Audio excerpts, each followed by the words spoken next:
नमस्कार। मैं सज्जन कुमार, शिक्षा विभाग हरियाणा, कक्षा 11वीं के विषय अर्थशास्त्र के साथ उपस्थित हूँ आज के विषय सारण्यन के बारे में। आज जो हमारा टॉपिक रहेगा वो रहेगा सारण्यन प्रस्तुतीकरण क्या होता है। सबसे पहले हम जानने का प्रयास करेंगे कि सारणी किसे कहते हैं। जब हमारे पास उपलब्ध आंकड़े हैं उनको यदि हम कॉलम या पंक्तियों के रूप में व्यवस्थित रूप से संगठित करते हैं तो वह सारणी कहलाती है। सबसे पहले हम ये देखें कि स्तंभ या कॉलम क्या होते हैं। ऊपर से नीचे की ओर बने जो खाने होते हैं वो कॉलम या स्तंभ कहलाते हैं। आप इसको देख सकते हैं जैसे कि इस प्रकार से जैसे ये इस तरीके से जो बनेंगे ये सारे के सारे ऊपर से नीचे की तरफ ये सारे के सारे कॉलम हैं। हम इनको जो है इस तरीके से दिखा सकते हैं। इसके अतिरिक्त पंक्तियाँ क्या हैं? जब बाएं से दाएं की ओर जाने वाली रेखाएं होती हैं हम उनको पंक्तियाँ कहते हैं। जैसे कि आप इस तरीके से जो बनाएंगे ये पंक्तियाँ, और यदि हमने इस तरीके से बना दी तो ये कॉलम हो जाएंगे। तो जब क्योंकि सारणी जो है वो स्तंभ और पंक्तियों से मिलकर के बनती है तभी हम इनके अंदर जो है वो आंकड़े शो करेंगे। हम स्तंभ या कॉलम या पंक्तियों के बिना सारणी की कल्पना नहीं कर सकते। सारणियन क्या होता है? आंकड़ों को जब हमारे पास जो उपलब्ध आंकड़े होते हैं और उसके बाद हम उन आंकड़ों को इस तरीके से सारणी में प्रकट कर देते हैं और उनको दिखा देते हैं तो इस तरीके का जो प्रक्रिया होती है हमारी, यानी कि जब आंकड़ों को हम सारणी के रूप में प्रस्तुत करते हैं और जिस विधि का प्रयोग करते हैं उसे हम सारणियन कहते हैं। एम बलेर के अनुसार सारणियन जो होती है वो कॉलम तथा पंक्तियों के रूप में आंकड़ों की क्रमबद्ध व्यवस्था है। यानी कि जब हम आंकड़ों को कॉलम और पंक्तियों में दर्शाते हैं और इस कला को सारणियन कहते हैं। इसके बाद हमारा जो आता है सारणी के भाग कौन कौन से हैं। सबसे पहला पॉइंट हमारा है कि सारणी की संख्या। जब हम कोई भी सारणी तैयार करते हैं तो सबसे पहले उसको एक संख्या देनी चाहिए, क्योंकि संख्या से हमें ये अनुमान हो जाता है कि संख्या नंबर कौन सी है और उसे ढूंढने में भी पूरी सहायता मिलती है। उनका उल्लेख भी हम सरलता से कर सकते हैं।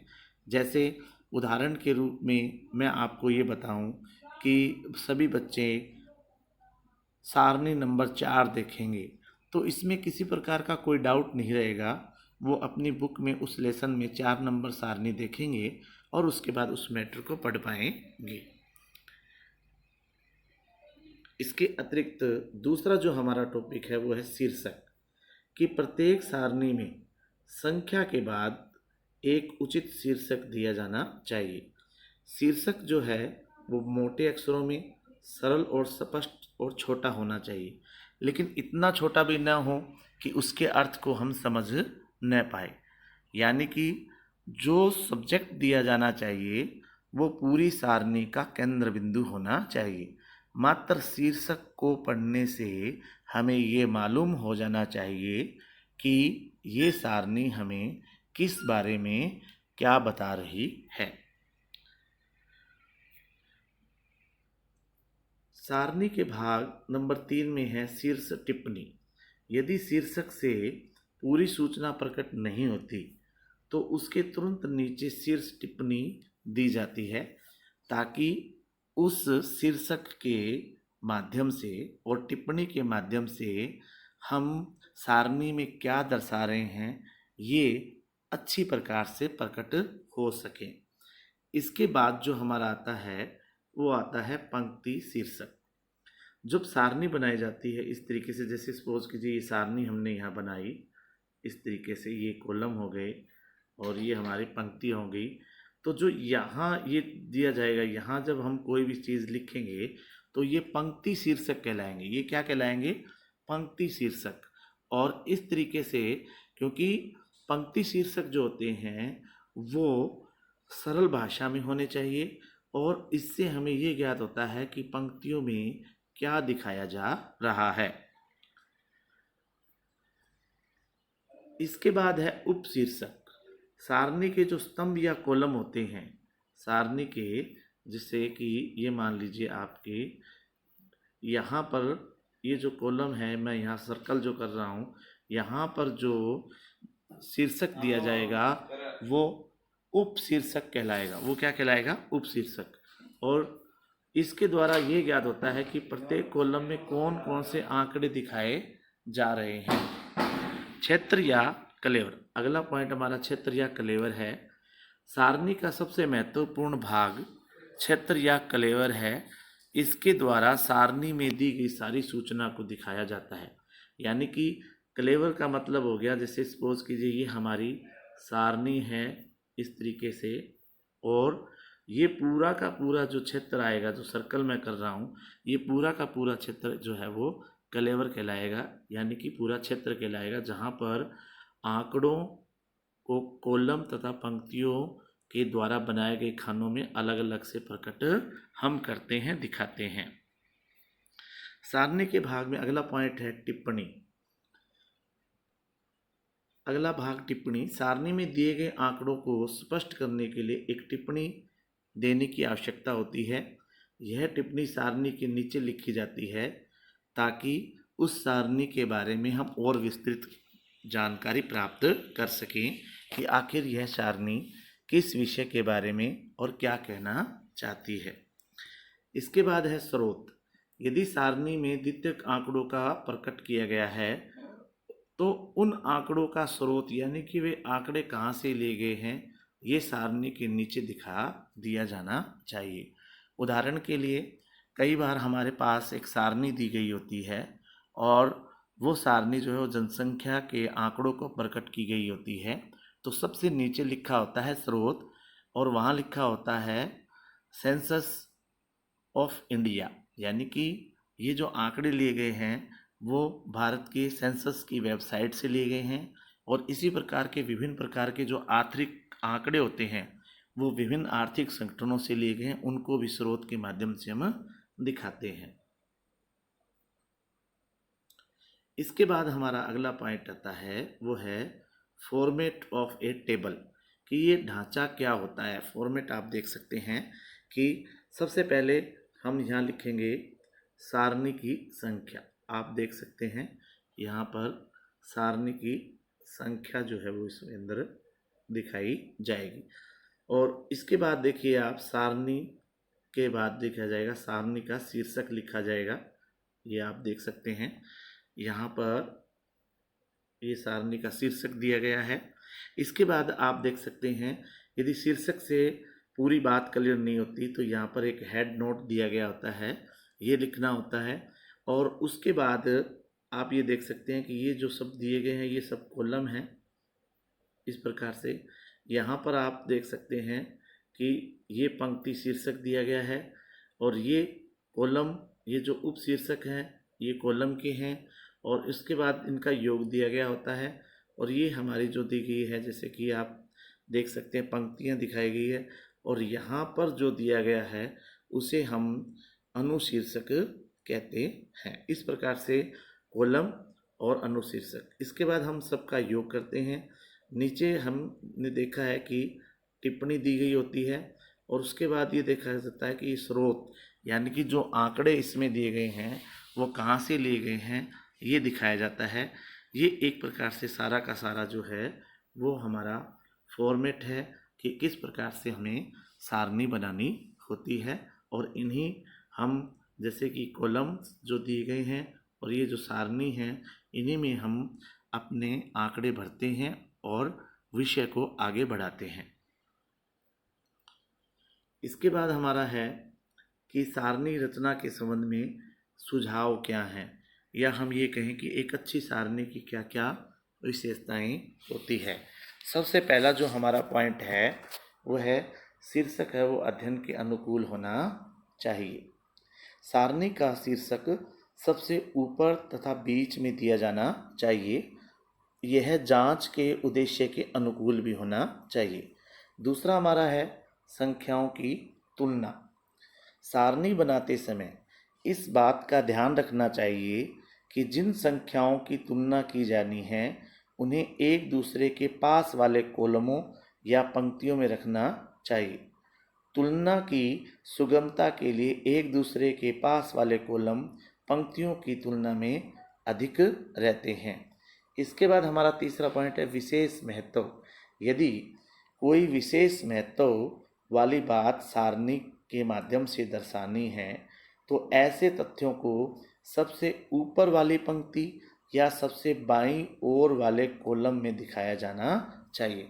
जैसे मान लीजिए ये हमारे पास टेबल है इस तरीके से, तो ये या तो यहाँ दिखाया जाना चाहिए इन पॉइंटों में, या फिर सबसे ऊपर हम ये कह सकते हैं। अगर पंक्ति में लें, हम पंक्ति में लें तो उसको यहाँ दिखाना चाहिए, और अगर शीर्षक के हिसाब से लें तो उनको यहाँ दिखाना चाहिए, क्योंकि जो सबसे बाईं ओर कॉलम में दिखाएंगे तो उससे क्या होगा कि जो विशेष महत्व का जो डाटाज हैं वो हम अच्छी प्रकार से और सबसे पहले उनको देख पाएंगे। इसके बाद हमारा आता है आदर्श आकार। सारणी का एक आदर्श आकार होना चाहिए, यानी कि सारणी जो है वो बहुत बड़ी भी नहीं होनी चाहिए और बहुत छोटी भी नहीं होनी चाहिए, परंतु ऐसा भी न हो कि यदि हम सारणी का एक आदर्श आकार के चक्कर में आंकड़ों को पूरी तरीके से प्रकट न कर पाएँ। इसके लिए सबसे आसान तरीका है कि पहले हम एक रफ ड्राफ्ट बना लें और उसके बाद जो है हम एक आदर्श आकार सारणी को दे पाएँ। अगला जो पॉइंट हमारा है वो है पंक्ति शीर्षक। यदि पंक्तियाँ बहुत लंबी है तो सारणी के बाईं ओर पंक्तियों के अनुशीर्षक दिए जाने चाहिए।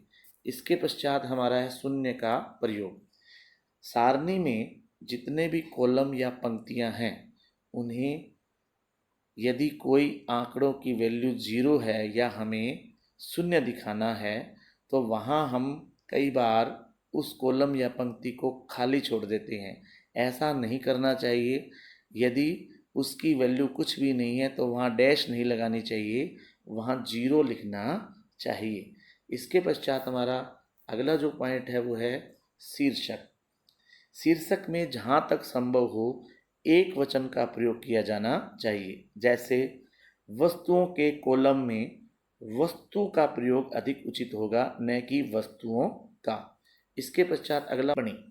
सारणी में आवश्यकता हो तभी टिप्पणी दी जानी चाहिए, परंतु टिप्पणी को सारणी के आंकड़ों से संबंधित करने के लिए अंकों के स्थान पर चिन्हों जैसे कि हमें एक्स या आई या फर्स्ट इस प्रकार के चिन्हों को दिया जाना चाहिए ताकि हम टिप्पणी को समझ सकें।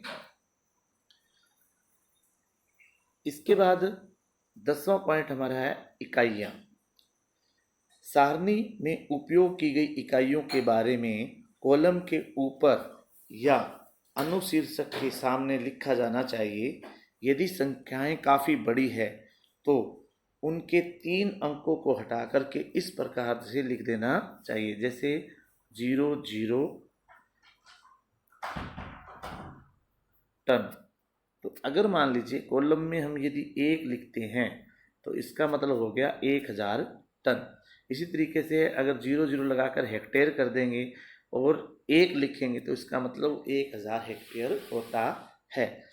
इसके पश्चात जो हमारा आएगा पॉइंट वो है योग। सारणी के आंकड़ों के प्रत्येक वर्ग के लिए उपयोग तथा सभी संयुक्त वर्गों के लिए कुल योग लिखा जाना चाहिए। जैसा कि हमने फॉर्मेट में देखा था कि कॉलम के अंत में योग और इसी तरीके से पंक्तियों के अंत में योग लिखा होता है और सबसे बाद में संयुक्त योग लिखा जाता है। ग्रैंड टोटल हम उसके अंदर लिखते हैं। अगला जो हमारा पॉइंट है कि अच्छी सारणी में क्या होना चाहिए, उसकी क्या विशेषता है। उसके बाद वो है प्रतिशत तथा अनुपात। यदि आवश्यक हो तो सारणी में आंकड़ों के प्रतिशत या अनुपात प्रकट किए जाने चाहिए। इसके पश्चात हमारा है उपसाधन का विस्तार। यदि सारणी में अंकों का अनुभाग किया गया है तो वह किस अंक तक किया गया है, इसकी सूचना सारणी के ऊपर टिप्पणी में अवश्य की जानी चाहिए। यानी कि अप्रोक्सीमेशन कितना किया गया है। जैसे कई बार हमारे पास एक संख्या आ गई है, जैसे 1.823, तो सपोज कीजिए हमने इसको हम 2 अंकों तक लें या इसको हम 3 अंकों तक ही दिखाएं, तो इस तरीके से एक अप्रोक्सीमेट संख्या उसके अंदर लिखी जानी चाहिए। इसी प्रकार से है सामग्री का स्रोत। हमारे पास जो सारणी है उसमें जो आंकड़े प्राप्त हमने किए हैं वो कहाँ से लिए, कि क्या वो आंकड़े हमने स्वयं इकट्ठे किए हैं। यदि स्वयं नहीं किए हैं तो किसी दूसरे व्यक्ति से लिए हैं, संस्था से लिए हैं, तो वो द्वितीयक आंकड़े हैं। तो वो कहाँ से लिए गए हैं उसका पूरा वर्णन जो है वो सारणी के नीचे दिया जाना चाहिए। इसके पश्चात है खानों का आकार। खानों का आकार प्राप्त सूचना स्थान व अन्य खानों के आकार के अनुसार होना चाहिए। खाने बहुत खुले भी नहीं होने चाहिए और बहुत ज़्यादा संकुचित भी नहीं होने चाहिए कि हम संख्या को ही नहीं देख पाएँ। इसके पश्चात है खानों की रूलिंग। स्थान के अनुसार मोटी व हल्की रेखाओं द्वारा खाने बांट देने चाहिए ताकि समझने में सरल और देखने में सुंदर लगे। यानी कि यदि हम आंकड़ों को या कॉलम माध्यम पंक्तियों से दर्शाना चाहते हैं तो जो हम लाइनिंग करते हैं उनको गहरे रंग से या गहराई के साथ दिखा देना चाहिए ताकि पंक्तियां और खाने जो हैं वो पूरी तरीके से अलग अलग दिखाई दे। इसके पश्चात हमारा है सरल, मितव्ययता और सुंदर। देखिए कि 17वां जो पॉइंट हमारा ये कहता है कि जो सारणी जो होती है वो सरल होनी चाहिए, कम खर्चीली होनी चाहिए और सुंदर भी हो और वो मितव्यय भी हो। यानी कि हम कम से कम खर्चे में ज़्यादा से ज़्यादा आंकड़ों को दर्शा पाएँ। अगला हमारा जो पॉइंट है कि सारणी के प्रकार क्या है। सबसे पहले जो सारणी है वो है उद्देश्य के अनुसार, उसके बाद मौलिकता के अनुसार और फिर है बनावट के अनुसार। सारणी को हम 3 प्रकार से बांट सकते हैं। यहाँ पर आप देख पाएंगे सारणी के प्रकार। जो उद्देश्य के अनुसार सारणी है उसकी पहला पॉइंट है सामान्य उद्देश्य सारणी, उसके बाद विशेष उद्देश्य सारणी। मौलिकता के अनुसार हम मौलिकता के अनुसार सारणी को आगे 2 भागों में बांट सकते हैं, एक मौलिक और दूसरी व्युत्पन्न। इसी तरीके से बनावट के आधार पर हम 2 भागों में सारणी को बांटते हैं, एक सरल और दूसरा जटिल। जो जटिल होती है उसे आगे हम और 3 भागों में बांट सकते हैं, द्विगुणी, त्रिगुणी और बहुगुणी सारणी। अब हम इन सब का एक एक करके अध्ययन करते हैं।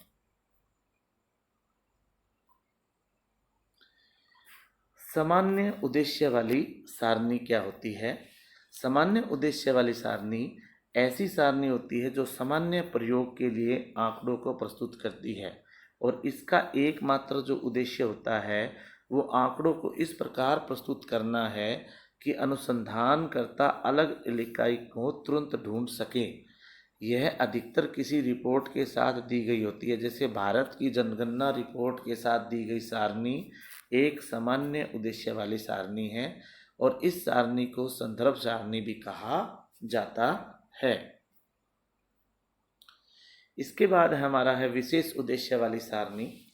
विशेष उद्देश्य वाली सारणी एक ऐसी सारणी है जो किसी विशेष उद्देश्य को पूरा करने के लिए बनाई जाती है। यह सारणी अधिकतर छोटी होती है। इसमें विस्तृत आंकड़े नहीं दिए जाते बल्कि आंकड़ों के विश्लेषण के परिणाम दिए जाते हैं। इन्हें सारांश श्रेणी सारणी भी कहा जाता है। मौलिकता के अनुसार हम सारणी को मौलिक या प्राथमिक सारणी के रूप में बांटते हैं। मौलिक सारणी वह सारणी होती है जिसमें आंकड़ों को उसी मौलिक रूप में प्रस्तुत किए जाते हैं जिस रूप में वो एकत्रित किए गए हैं। यानी कि अनुसंधानकर्ता जब फील्ड में जाकर के स्वयं आंकड़ों को एकत्रित करता है और उन्हें सारणी में दर्शाता है, तो इस प्रकार की जो सारणी होती है उसे प्राथमिक सारणी कहते हैं। इसके बाद हाँ, व्युत्पन्न सारणी। व्युत्पन्न सारणी वह सारणी है जिसमें आंकड़ों को उसी रूप में प्रस्तुत नहीं किया जाता जिस रूप में वो एकत्रित किए जाते हैं, जबकि उन्हें अनुपात, प्रतिशत या उन्हें एडिट करके जो है सारणी के माध्यम से प्रकट करते हैं। तो इस प्रकार की सारणी जो है वो व्युत्पन्न सारणी कहलाती है। इसके बाद हमारा आता है बनावट के अनुसार। सबसे पहले है सरल या एक गुण वाली सारणी। सरल सारणी वह सारणी है जो आंकड़ों की केवल एक ही विशेषता को प्रकट करती है। जैसे यहाँ क्लासें दिखाई गई हैं, यहाँ बच्चों की संख्या को दर्शाया गया है। तो इस प्रकार की जो सारणी है ये सरल या एक गुण वाली सारणी कहलाती है। इसके बाद हमारा है जटिल सारणी। जटिल सारणी वह सारणी होती है जो आंकड़ों के एक से अधिक गुणों को प्रकट करती है और इसके आधार पर इसके और अधिक उपभाग बन जाते हैं। क्योंकि जटिल सारणी को आगे फिर 3 भागों में बांटते हैं। तो सबसे पहले है द्विगुणी सारणी। इसमें आप देख सकते हैं क्लास 9, 10th, 11th में बॉयज़ और गर्ल्स 2 गुणों को दर्शाया गया है। इस प्रकार की जो सारणी है वो द्विगुणी सारणी कहलाती है। इसके बाद है त्रिगुणी। जैसा कि नाम से विदित है, त्रिगुणी जिसके अंदर 3 गुण पाए जाएं, यानी कि ऐसी सारणी जो आंकड़ों की 3 विशेषताओं को प्रकट करें। जैसे 9, 10th, 11th के बच्चों को दिखाया गया है हमारे सामने, जैसे रूरल, अर्बन, टोटल, यानी कि बॉयज़, गर्ल्स और टोटल दिखाया गया है। इस तरीके से भी हम इसको समझ सकते हैं। इसके बाद हमारा आता है बहुगुणी सारणी। ऐसी सारणी जो आंकड़ों को 3 से अधिक विशेषताओं को प्रकट करती हो। इस प्रकार की जो सारणी होती है वो बहुगुणी सारणी कहलाती है। जैसे कि बॉयज़, रूरल और अर्बन। रूरल और अर्बन में मैरिड और अनमैरिड को दर्शाया गया है। इस प्रकार से जो है आप देख सकते हैं ये सभी संख्याएं दर्शाई गई हैं। इसके अंदर 3 से अधिक गुणों को दर्शाया गया है। आप देख सकते हैं boys, rural, urban, married, unmarried और उसके बाद टोटल इसका दिखाया गया है। सारणी प्रस्तुतिकरण के क्या गुण हैं? नंबर 1, सबसे पहले सरल तथा संक्षिप्त होनी चाहिए। कि जो सारणी है उसको हम सरल तथा संक्षिप्त रूप में प्रस्तुत करना चाहिए। ये सारणी प्रस्तुतिकरण का पहला गुण है, जिसे आसानी से समझा जा सकता है और अव्यवस्थित आंकड़ों को कम से कम स्थान में इस प्रकार से संक्षिप्त करना चाहिए ताकि अधिक से अधिक सूचना जो है हम दूसरों को प्रकट कर सकें। इसके पश्चात हमारा आता है प्रस्तुतिकरण। आंकड़ों का जो प्रस्तुतिकरण है वो बहुत ही अच्छे तरीके से करना चाहिए। उसे आंकड़ों तथा कॉलम में इस प्रकार से दर्शाना चाहिए कि मात्र एक दृष्टांत से ही हम उसके अर्थ को समझ सकें। इसके पश्चात है तुलना में सुविधा। सारणी द्वारा आंकड़ों को विभिन्न वर्गों में प्रस्तुत किया जाता है, इसलिए उनकी तुलना करना सुविधाजनक हो जाता है। यह भी सारणी प्रस्तुतिकरण का एक गुण है। इसके पश्चात है सरल विश्लेषण। सारणी द्वारा आंकड़ों के विश्लेषण में सहायता मिलती है।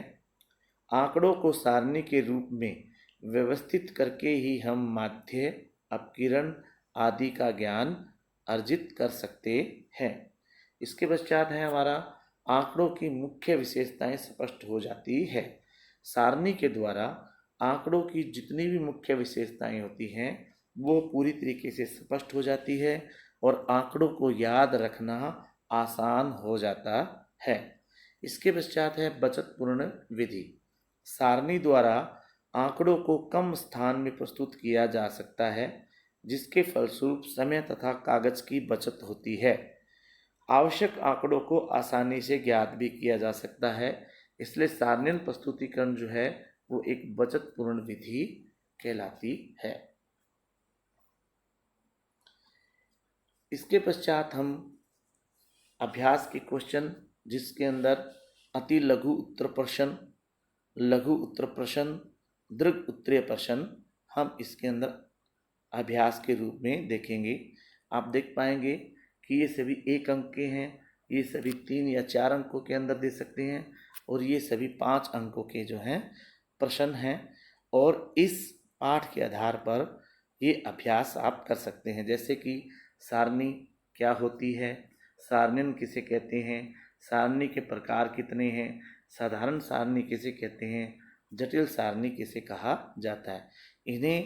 इनका उत्तर एक शब्द में या एक लाइन में दिया जाना चाहिए। इसी तरीके से लघु उत्तर प्रश्न है, एक सारणी के मुख्य भाग कौन कौन से हैं, सारणी तथा सारणी में मुख्य अंतर क्या है, मौलिक तथा व्युत्पन्न सारणी में क्या अंतर है, अच्छी सारणी के लिए कोई 4 विशेषताएं बताएं, सारणी प्रस्तुतीकरण के कौन कौन से गुण हैं, किन्हीं 4 का वर्णन करें। और इनको हम 30 से लेकर के 60 शब्दों में इनका उत्तर देना चाहिए। द्वितीय दीर्घ उत्तर प्रश्न जो होते हैं उनको हम कम से कम भी 300 से लेकर के 400 शब्दों में उन्हें लिखना चाहिए। आंकड़ों के प्रस्तुतीकरण से क्या अभिप्राय है, सारणी किसे कहते हैं, और एक आदर्श सारणी के लक्षणों की संक्षेप में विवेचना कीजिए। सारणी किसे कहते हैं, किन्हीं 2 प्रकार की सारणी का विस्तार पूर्वक वर्णन करें।